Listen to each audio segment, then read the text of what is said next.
में हम बात करने जा रहे हैं एमआईएम के नेता असदुद्दीन ओवैसी। असदुद्दीन ओवैसी एक बार फिर से ताल ठोककर 2019 की तर्ज पर 2024 में भी उत्तर प्रदेश में अपनी किस्मत आजमाने को तैयार है।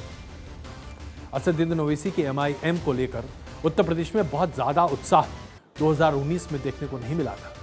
2022 के विधानसभा के चुनाव में भी असदुद्दीन ओवैसी ने कोई कमाल नहीं दिखाया, उनकी पार्टी ने भी कोई कमाल नहीं दिखाया। असदुद्दीन ओवैसी साहब का यह मानना है कि इस मुसलमान समाज के पास उनका खुद का कोई नेता नहीं है। मुसलमान समाज ने कांग्रेस पर भरोसा किया, समाजवादी पार्टी पर भरोसा किया, कहीं कोई फायदा नहीं हुआ। मुसलमान समाज को अब अपने नेताओं पर भरोसा करना चाहिए, समाज पर भरोसा करना चाहिए और उसके आधार पर अपने वोट का निर्धारण करना चाहिए।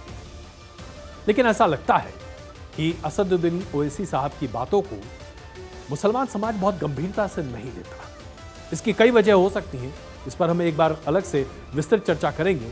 लेकिन अभी हम आपको यह बताना चाहते हैं कि असदुद्दीन ओवैसी साहब का कहीं कोई खास प्रभाव कम से कम उत्तर प्रदेश में नहीं दिखाई दे रहा। उत्तर प्रदेश के 2022 के विधानसभा चुनाव में एमआईएम के 95 प्रत्याशी मैदान में थे। कुल वोट शेयर 4.5% के आसपास मिला और 94 सीटों पर जमानत जब्त हो गई। ऐसे में सबसे बड़ा सवाल यह उठता है कि एमआईएम आखिरकार अपने उम्मीदवारों को मैदान में उतारती क्यों है। हम आपको कुछ सीटें यहां पर अभी दिखा रहे हैं, ग्राफिक्स पर आप देखिए। और आप देखिए संभल, ये ऐसा इलाका है जहां पर मुस्लिम आबादी बहुत बड़ी है, 35% से ज्यादा, 21,000 वोट एमआईएम को मिले थे विधानसभा के चुनाव में। उसके बाद हम मुरादाबाद की बात करते हैं, वहां पे असमोली में 13,000 वोट मिले।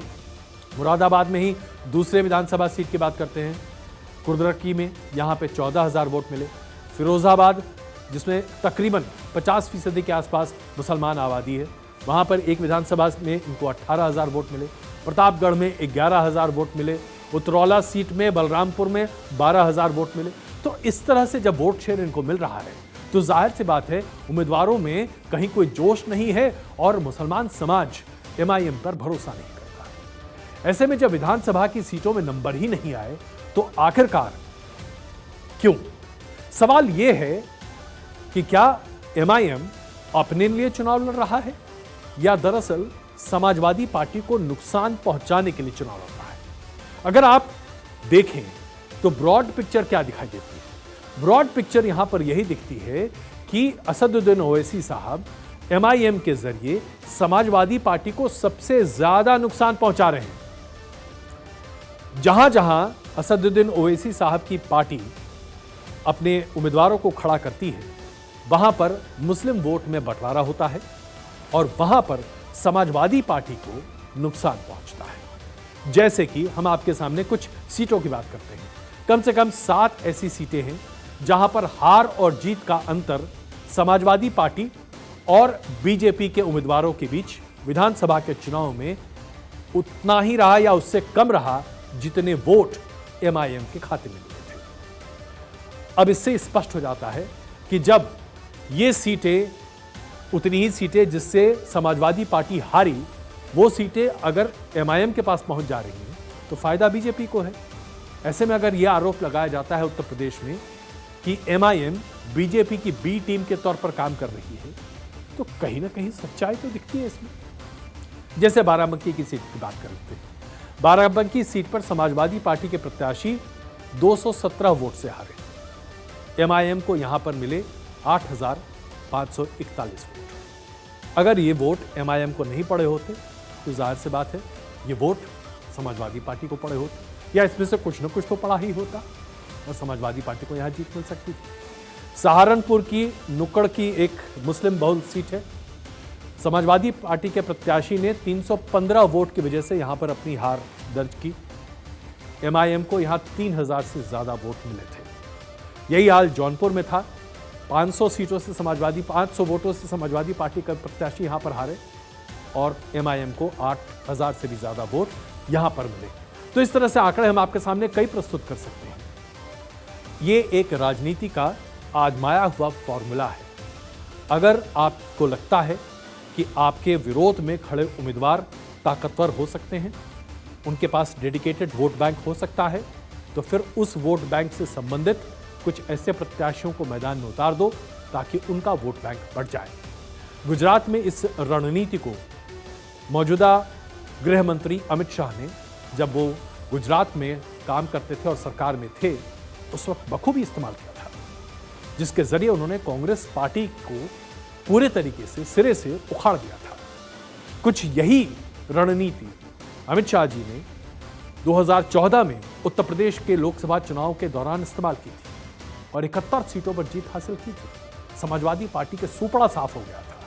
कांग्रेस का हाल तो बुरा था ही और बीएसपी भी कहीं खड़ी नहीं थी। आज 2019 में इसका हम प्रमाण देख चुके हैं और अब 2024 में भी ये बड़े पैमाने पर प्रमाण सामने दिखाई देगा। तो कुल मिलाकर जो स्थिति है वो यही बताती है। आपके सामने कुछ और आंकड़े प्रस्तुत करते हैं। उत्तर प्रदेश में जो स्थानीय निकाय चुनाव होते हैं उसमें 17 सीटों पर चुनाव हुए थे। एमआईएम ने 9 जगहों पर अपने प्रत्याशी उतारे, 8 जगहों पर एमआईएम के प्रत्याशी की जमानत जब्त हो गई। तो इस तरह से जब आप जानते हैं कि स्थिति क्या है तो फिर स्पष्ट हो जाता है कि जो रणनीति है वो साफ है। असदुद्दीन ओवैसी साहब का एक नारा बार बार रहता है कि असदुद्दीन ओवैसी साहब मुसलमान समाज से कहते हैं कि आपको अपने नेताओं को चुनना पड़ेगा, कौम को, अक़लियत को अपने नेताओं पर ही भरोसा होना चाहिए। और यही वजह है कि आप असदुद्दीन ओवैसी की पार्टी एमआईएम को महाराष्ट्र में भी बड़े पैमाने पर देखते हैं। महाराष्ट्र की विधानसभा में 288 सीटें हैं, 1.3 करोड़ मुस्लिम मतदाता हैं महाराष्ट्र में। 40 सीटों पर ऐसा प्रभाव है मुस्लिम मतदाताओं की कि वहां पर वो सीटों को प्रभावित कर सकते हैं। उन 40 में से सभी सीटों पर और उसके अलावा 4 और सीटों पर यानी कि 44 सीटों पर एमआईएम ने अपने प्रत्याशी उतारे और वोट मिले 7.5 लाख। और ऐसे में 15 सीटों के रिजल्ट को एमआईएम की वजह से विपक्ष जो वहां पर बीजेपी और शिवसेना कंबाइन है उसको जीतने में फायदा मिला था। तो आप समझ सकते हैं कि आखिरकार ये क्या है। बिहार में भी कुछ ऐसा ही है साहब। बिहार में विधानसभा में 243 सीटें हैं, 49 सीटें ऐसी हैं जहां पर मुस्लिम मतदाता निर्णायक भूमिका में होते हैं, खास करके सीमांचल क्षेत्र में। असदुद्दीन ओवैसी साहब ने यहां 20 सीटों पर अपने उम्मीदवार उतारे, 5 प्रत्याशी, 5 एमआईएम के उम्मीदवार जीते। और इन जगहों पर हार किसकी हुई? आरजेडी और कांग्रेस के जो नेता थे, जो उम्मीदवार थे, उनकी हार हुई। और इस आधार पर आप देखिए कि बिहार में भी एमआईएम ने भारतीय जनता पार्टी का काम ही आसान किया था, क्योंकि भारतीय जनता पार्टी के विपक्ष में यहां पर स्थिति काफी बेहतर होती दिखाई दे रही है। तो अब क्या स्थिति है? ऐसा लग रहा है कि 2024 के चुनाव में भी असदुद्दीन ओवैसी साहब और उनकी पार्टी एमआईएम अल्पसंख्यक वोट बैंक को वोट कटवा के तौर पर ही ज्यादा टारगेट करते हुए दिखाई देंगे। वोट कटवा एक नया टर्मिनोलॉजी है जो कि आजकल बिहार और उत्तर प्रदेश से होता हुआ राष्ट्रीय टेलीविजन पर भी काफी जगह पाने लगा है।